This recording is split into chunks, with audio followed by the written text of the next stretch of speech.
अस्सलाम वालेकुम dear students, मैं हूं Mohammad Imran Scope Science Academy के साथ। डियर स्टूडेंट्स, आज का हमारा जो टॉपिक है वो है लीनियर एक्सेलरेशन।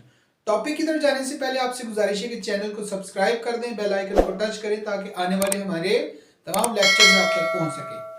डियर स्टूडेंट्स, पहले हम बात करेंगे कि लीनियर एक्सेलरेशन क्या है, इसकी टाइप्स के बारे में बात करेंगे, वेलोसिटी के साथ इसका क्या रिलेशन है ये बात करेंगे, और इससे अगले लेक्चर में इंशाल्लाह हम इसी लीनियर एक्सेलरेशन से related most important PPSC FPSC की एग्जाम में आने वाले जो एमसीक्यूज और उनका सॉल्यूशन जो है वो आपके साथ शेयर करेंगे। तो चलते हैं हम अपने आज के टॉपिक की तरफ, और वो है हमारे पास linear acceleration. Dear students, linear acceleration को हम डिफाइन करते हैं, इसकी सिंपल सी डेफिनेशन है, वो है rate of change of velocity. Rate of change of velocity, rate की बजाय आप time rate of change of velocity भी लिख सकते हैं। So change in velocity with respect to time, that is called acceleration. तो ये हमारे पास है एक्सेलरेशन। सपोज करते हैं कि किसी पॉइंट पर अगर एक बॉडी की वेलोसिटी v1 है, आफ्टर सम टाइम उसकी वेलोसिटी v2 बन जाती है, तो ये होगा आपके पास चेंज इन वेलोसिटी इस टाइम डेल टी में दैट प्रोड्यूस एक्सेलरेशन, जो एक्सेलरेशन प्रोड्यूस करेगा। So rate of change of velocity that is called acceleration. अब वेलोसिटी या चेंज इन वेलोसिटी का यूनिट हमारे पास होता है मीटर पर सेकंड, टाइम का होता है सेकंड, तो मीटर पर सेकंड मीटर पर सेकंड स्क्वायर, ये आपके पास एक्सेलरेशन का यूनिट आ गया। और इसका LT-2 ये इसका डायमेंशन बनता है। एक्सेलरेशन हमारे पास एक वेक्टर क्वांटिटी है। डियर स्टूडेंट्स, अब एक्सेलरेशन वेक्टर क्वांटिटी है तो इसकी डायरेक्शन भी होगी, और इसकी जो डायरेक्शन है, direction is along the changing velocity, is along the changing velocity। तो एक्सेलरेशन की जो डायरेक्शन है that is along the changing velocity, ये है आपके पास एक्सेलरेशन, और इससे रिलेटेड कुछ इंपॉर्टेंट पॉइंट्स। डियर स्टूडेंट्स, अब हम ये देखते हैं कि एक्सेलरेशन किस तरह से प्रोड्यूस होती है। हमने कहा कि acceleration is due to change in velocity. अगर आपके पास वेलोसिटी चेंज है तो वेलोसिटी के पास तो सिर्फ दो इंफॉर्मेशंस होती हैं, क्योंकि वेक्टर है, इसका मतलब या तो वेलोसिटी के मैग्नीट्यूड में चेंज आएगा तो भी एक्सेलरेशन प्रोड्यूस होगा, या फिर डायरेक्शन चेंज होगी तो भी एक्सेलरेशन होगा, या फिर बोथ। अगर मैग्नीट्यूड में चेंज आता है एक्सेलरेशन होगी, डायरेक्शन में चेंज आता है एक्सेलरेशन होगी, या मैग्नीट्यूड डायरेक्शन अगर दोनों भी चेंज होंगे तो हमारे पास एक्सेलरेशन प्रोड्यूस होगी। डियर स्टूडेंट्स, अब हम बात करते हैं इसकी टाइप्स की। सबसे पहले हम इसकी टाइप्स की बात करते हैं, तो टाइप्स में वन बाय वन बात करेंगे। पहले हम बात करते हैं what is average acceleration. Average कैसे फाइंड करते हैं? Total change in velocity divided by total time. आपके पास टोटल चेंज इन वेलोसिटी को आप टोटल टाइम से डिवाइड कर देंगे, आपके पास एवरेज एक्सेलरेशन आ जाएगा। इसी तरह से हम बात करते हैं इंस्टेंटेनियस एक्सेलरेशन की। तो इंस्टेंटेनियस एक्सेलरेशन क्या होगा?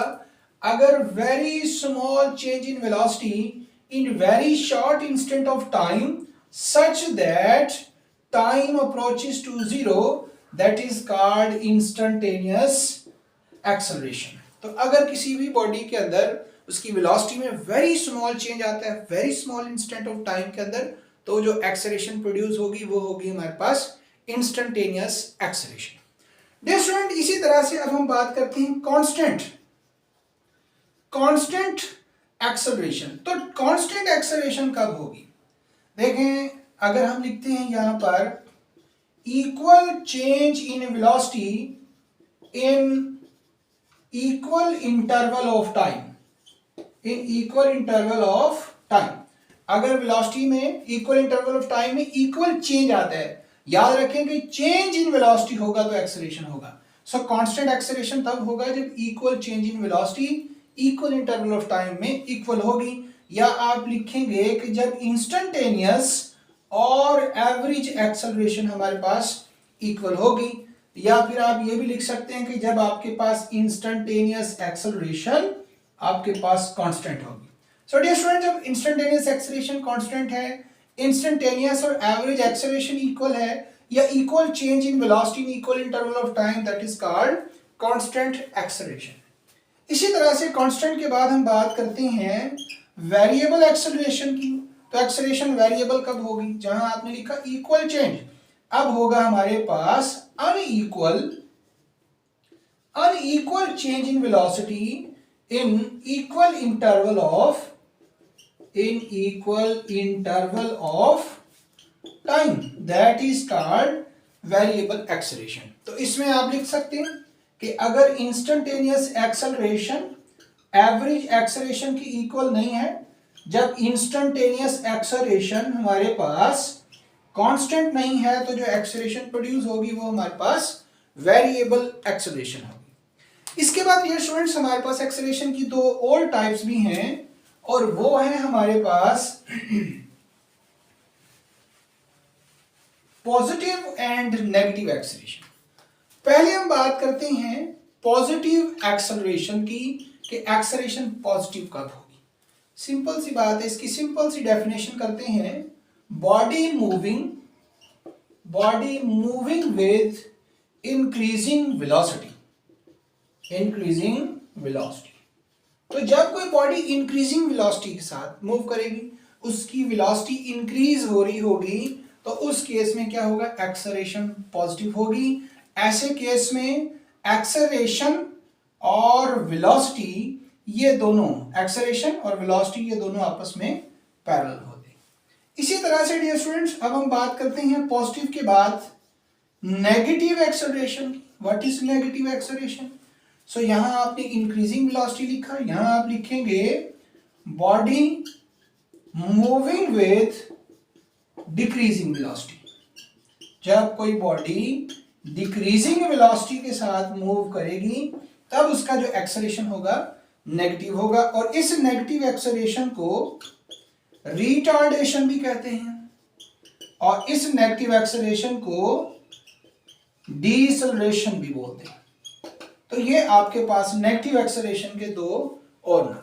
सो डियर स्टूडेंट्स, हमारे पास जो ये है आपके पास वेलोसिटी, अगर ये वेलोसिटी डिक्रीज भी हो रही हो तो डायरेक्शन ऑफ मोशन चेंज नहीं होता, लेकिन चेंज इन वेलोसिटी वो ऑपोजिट है।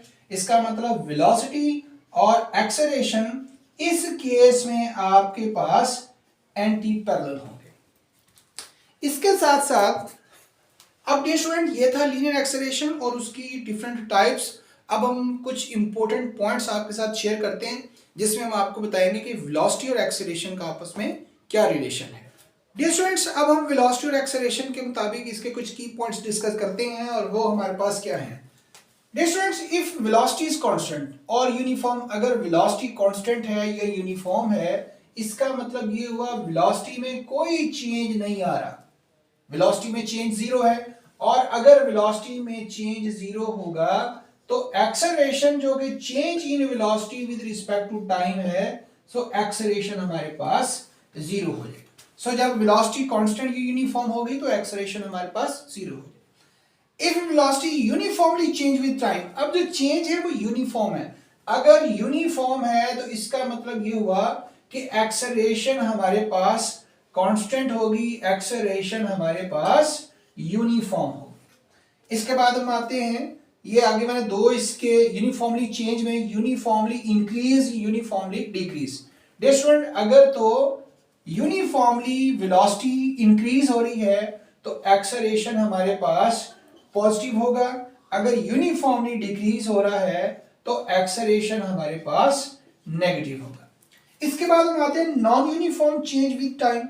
अगर वेलोसिटी में नॉन यूनिफॉर्म चेंज आ रहा है with respect to time, then acceleration जो होगा हमारे पास ये कांस्टेंट होगा, सॉरी एक्सेलरेशन हमारे पास वेरिएबल होगा, एक्सेलरेशन हमारे पास वेरिएबल होगा, या फिर हम इसको लिखेंगे non uniform acceleration, non uniform acceleration.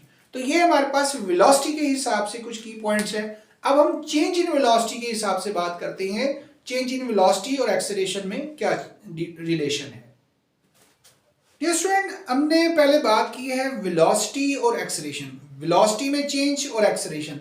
अब हम बात करते हैं चेंज इन वेलोसिटी में जो चेंज आएगा विद रिस्पेक्ट टू टाइम और उससे प्रोड्यूस होने वाली एक्सेलरेशन हमारे पास क्या होगी। सबसे पहला पॉइंट है if change in velocity constant और यूनिफॉर्म, कि वेलोसिटी में जो चेंज आ रहा है वो अगर यूनिफॉर्म है देन एक्सेलरेशन हमारे पास कांस्टेंट होगी या फिर एक्सेलरेशन हमारे पास यूनिफॉर्म होगी।